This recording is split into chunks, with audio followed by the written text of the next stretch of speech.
Hello YouTube, my name is Matt and you're watching J&M Simulations. Today we have a good video for you. It's going to be just a tutorial on how to land. I know a lot of people have problems with this in the game, and I really just wanted to make a video explaining how it's very easy. So today we're going to break it up into a few portions. At first we're going to break it up to the approach, where I'm going to talk about how to establish yourself on an approach, which is something I had a huge problem with when I started out flying. I could not line myself up for the runway. It was a very annoying problem, and it's something that I ended up fixing after trying very hard to fix it. And I'll share my tips and tricks for doing all this stuff, by the way. Then we're going to actually go into flaring and other things. So it'll just be, you know, like a few slides showing what I think, and then actually me doing it in the game. So basically, starting off with the approach. The approach is very important because approach is the time where you get everything ready for your landing. Meaning, if you're flying an airliner, which I recommend if you're going to be trying to fly airliners during your flight simulation experience, learning how to fly an airliner is very important if you're going to be flying them, that is. It's very important to remember that you need to be ready to land very, very far out, right? So when we're flying an airliner, we want to be established on the approach, right? We want to be established on the approach at least 10 to 20 miles out. I know that's a lot, and obviously you can adjust that however you want. Sometimes I fly very short approaches, maybe 5 miles. But just for learning purposes, you want to position yourself 20 miles out, let's say.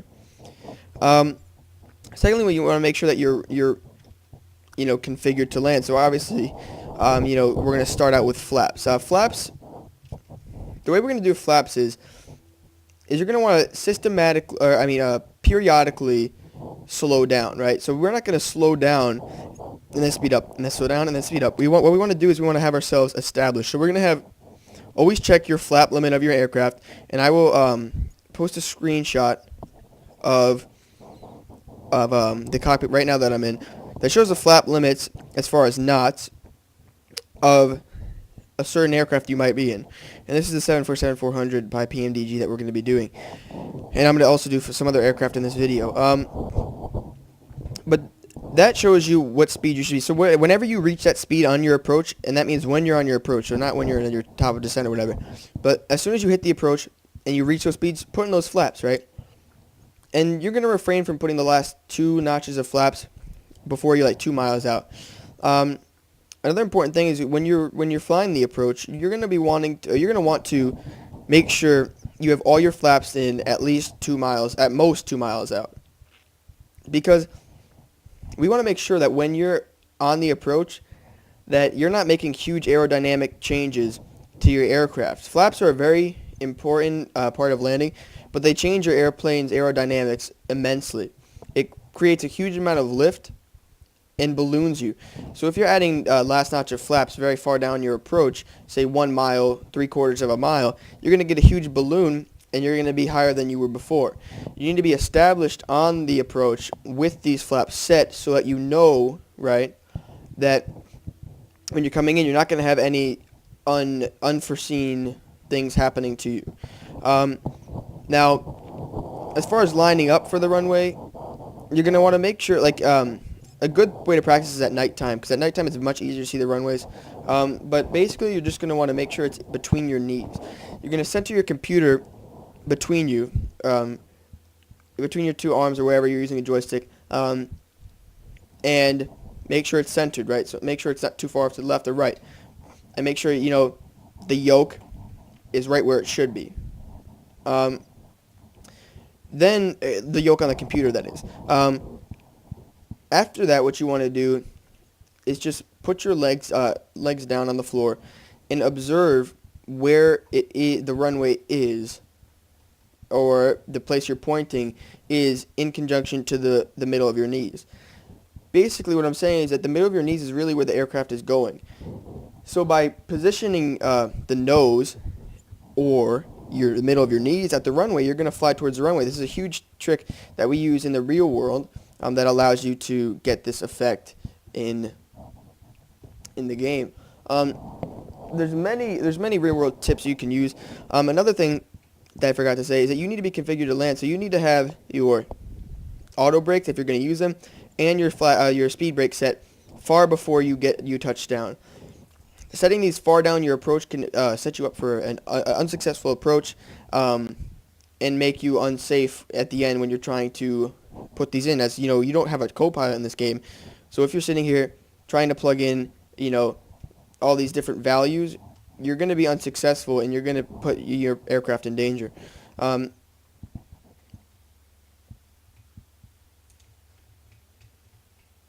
Another important thing to remember is speed, right?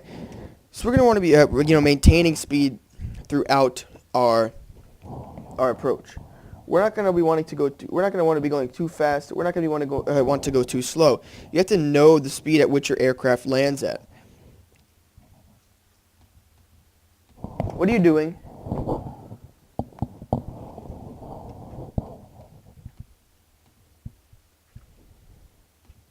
Knowing the speed at which your aircraft lands is a very important thing, because this tells you what speed you should be at when you're touching down.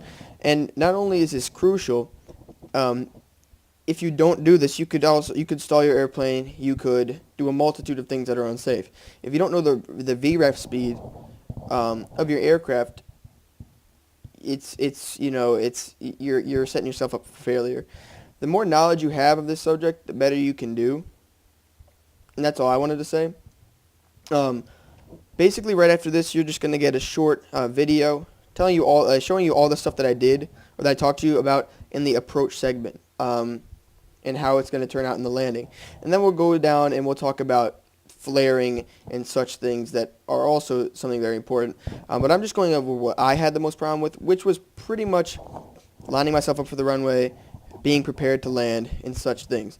So we're just going to play a video here right after this that shows you everything I just talked about, and hopefully will help you out with this. And then we're going to go on to more important things while landing.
$2,500.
1,000.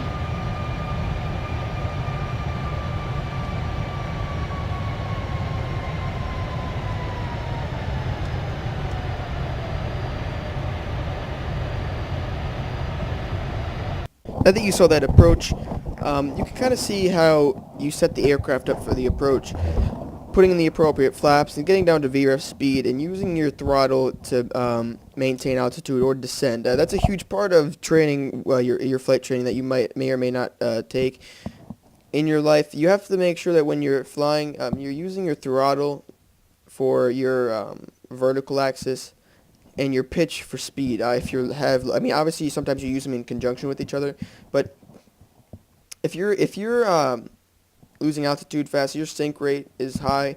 Instead of pulling up, try just adding power to maintain your altitude for that point until you recapture the glide slope. A lot of people, pull up and add power, and that just balloons them. Another important thing is to remember not to get too slow. But now we're just going to talk about final approach now. After we have the approach section done, and after you've done this a few times, you'll see the approach section is quite easy. And now we're going to get to final approach. As you can see, the PAPIs were coming up on the left side during the approach segment of this video. And those are just guiding you on the glide path. 2 red and 2 white means that you're perfectly on the glide path. Basically, you just want to use these. Whether you're going to use them for what they're for, 2 red, 2 white, doesn't matter. As long as you're using them, you want to maintain that. If you're trying to aim a little bit more far down the runway, say you only need 5,000 feet, you have 11,000 feet. You want to land a little bit farther down the runway. You can do this by using those lights to keep your position in the air. We're using this as a tool to help us maintain our altitude, rather than a tool, to help us get right in the threshold. You can use it for either. Obviously, more realistically, it's to get on the threshold. But this is just to help you get to the runway safely. Another thing to remember is to not feel bad. If you're not really doing it like I am, I have over 400 hours of experience, and I know what I'm doing while landing these planes. I've landed them hundreds of times, and I have tons of experience with it. This is another thing to remember. While on final approach, you want to make very little adjustments to your power and such. Making power adjustments, say when you have low speed, can result in a very high lift gain, which is not going to be good for you while on final approach. It will most likely mess your approach up in most cases. Something else to remember is that in FSX, people really don't take it as realistically as they should. Something very irritating about it is some people may not think going around is a legitimate option. In real life, if a pilot doesn't like the approach, he'll go around. If you are not established on the approach, you should go around. Okay? You should not be, you should not be at 10,000 feet when there's 2 miles left. You should go around. That's what we're talking. That's not what we're talking. That's what I'm talking about. Sorry. You need to use your pilot judgment skills to know if approach is not satisfactory, and I'll also show a video of a go around after this, just to show you what sort of things can make you want to do a go around. As far as coming in too high, coming in too low, coming in too steep, too fast. There's a ton of options that may result in a go around. Some other things to remember is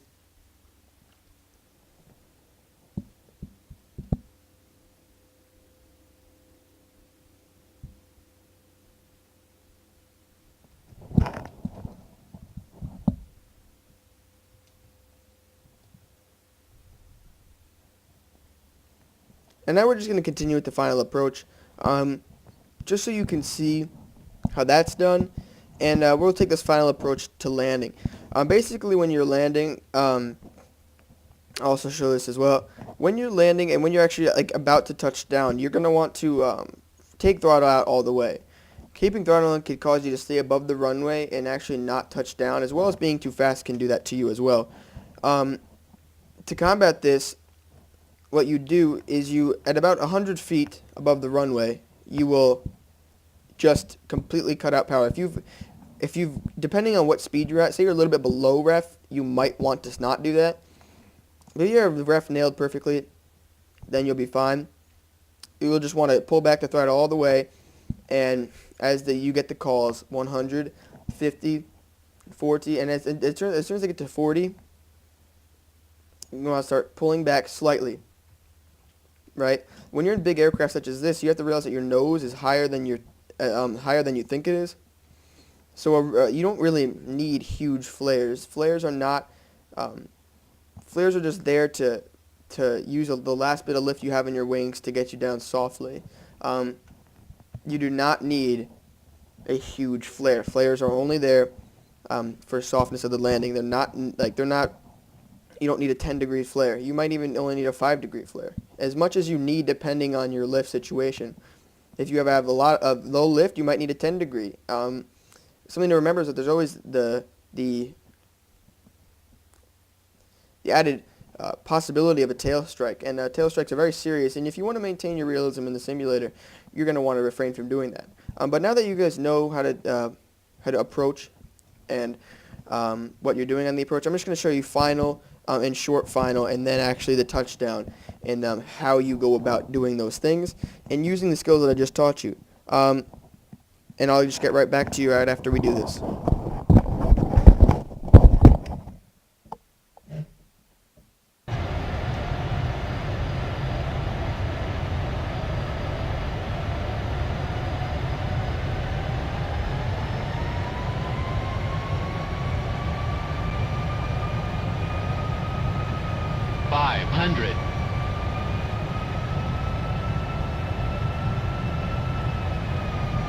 Approaching minimums.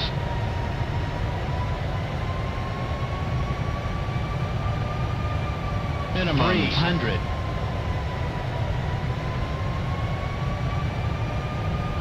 $200.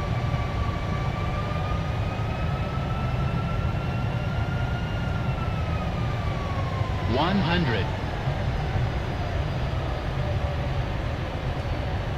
50. 40. 30. 20, 10.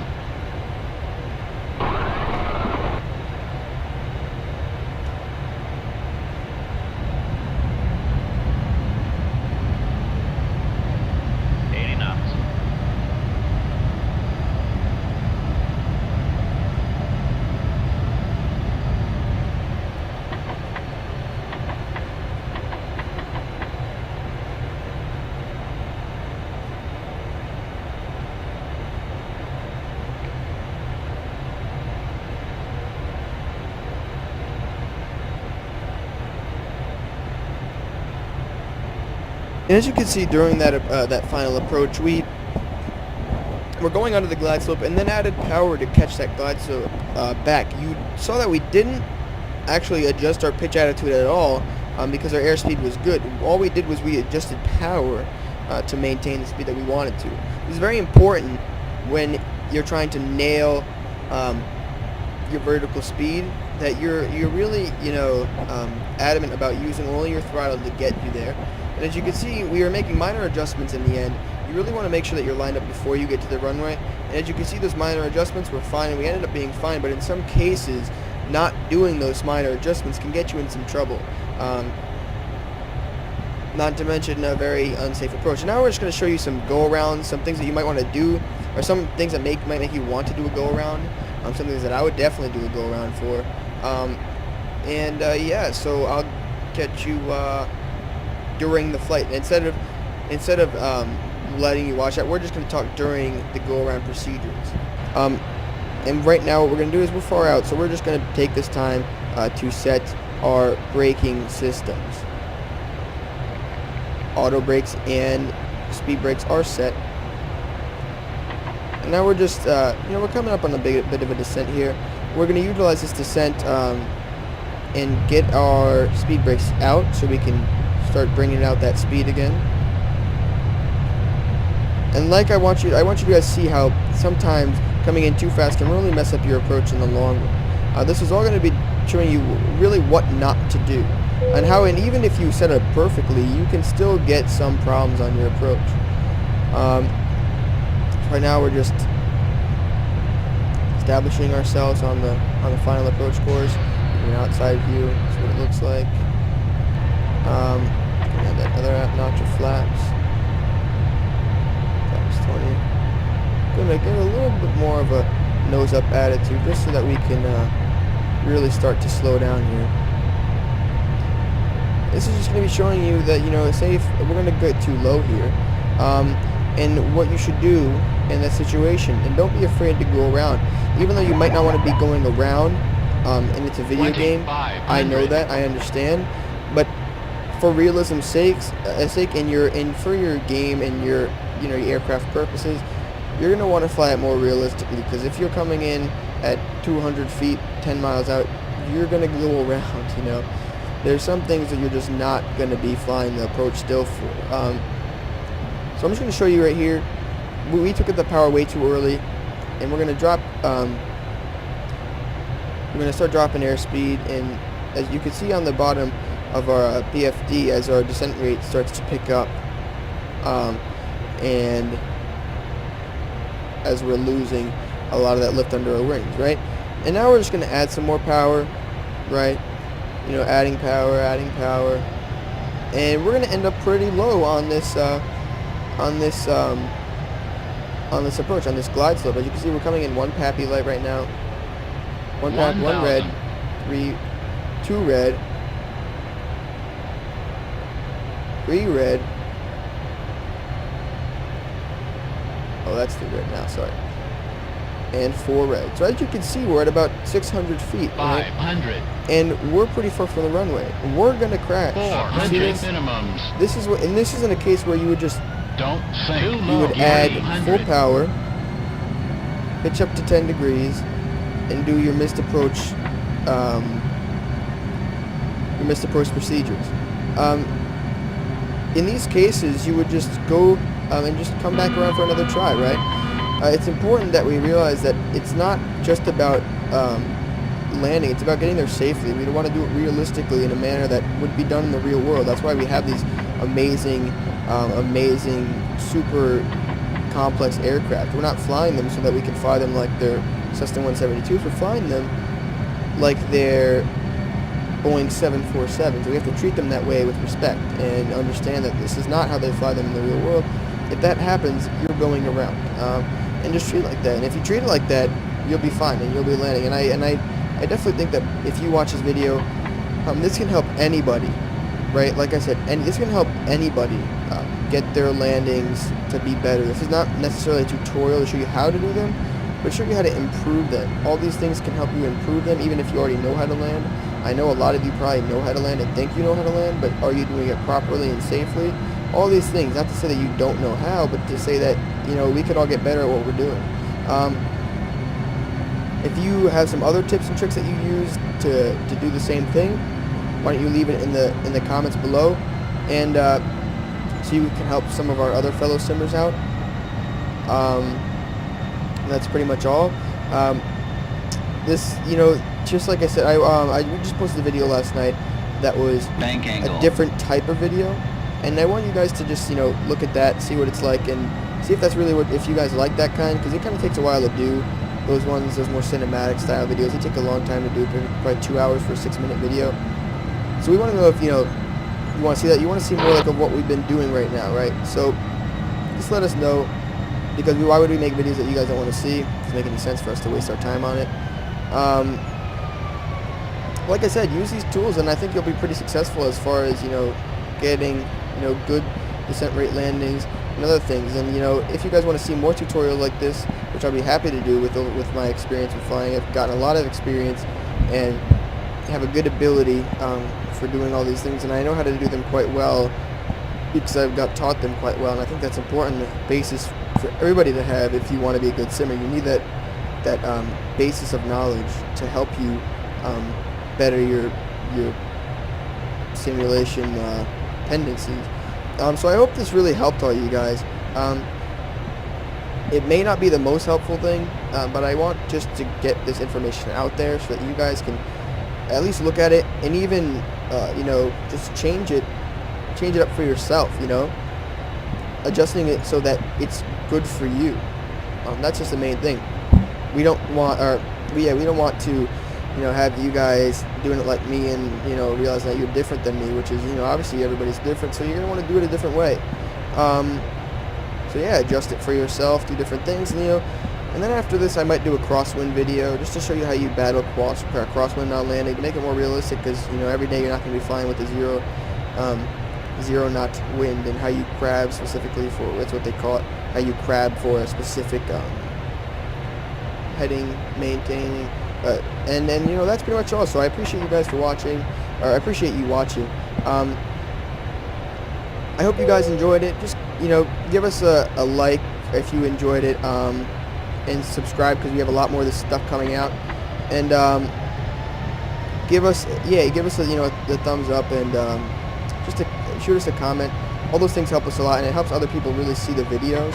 I know it may not seem that way, but it adds more traffic to the videos, and in turn gets us more views, and that really gives us the drive to make the videos if people are enjoying it. So if you enjoy it and you want to see more, just let us know. Definitely let us know, and that will, we'll end up making more videos for you. And yeah, so I hope you enjoyed. I really appreciate you viewing this. If you like what we do, and if you're a new viewer, because I'm sure a lot of you will just be searching up landing tutorial FSX. If you like this, we have a bunch of other videos on our channel that are different types of videos, more of like review style videos, and some other cinematic style videos. So, let us know if you like that stuff, and comment on that stuff too. I'm just going to do a different kind of approach here. But yeah, I'm going to leave you guys with this approach into, it's kind of like a go-around traffic pattern back into London Heathrow on 27 left. And I'm going to do it right this time. And I'm going to show you how you can use different techniques. And you necessarily don't have to line yourself up 8 miles out. You can be prepared to land 5 miles out, or 2 miles out, or even 1 mile out, and then line up after that. 2,500. Right? So I'm just going to show you how you can do different certain things, like how you landed high tack, whereas you don't line up until the last 15 seconds of your approach. So that's pretty much all. I appreciate you guys for watching, and I hope you enjoyed it. But that's all for me, and this is Matt, and I hope you enjoyed it.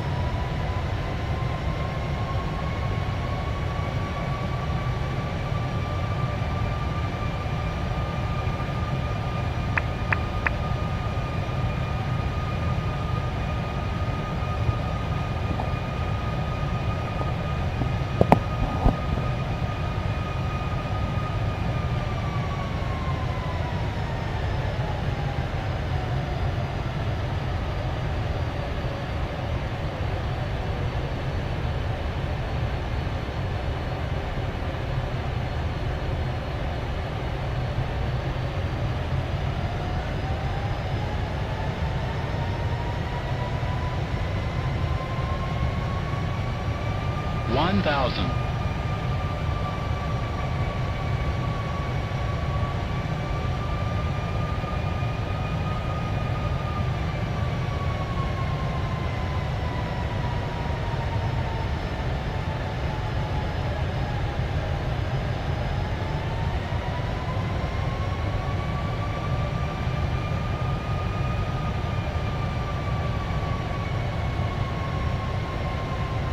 $500.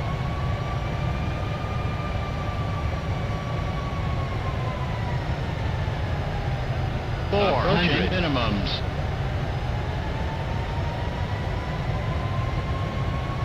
Minimums. 300.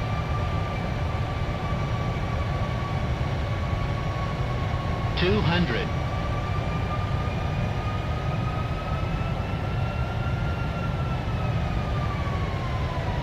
100. 50, 40, 30, 20, 10.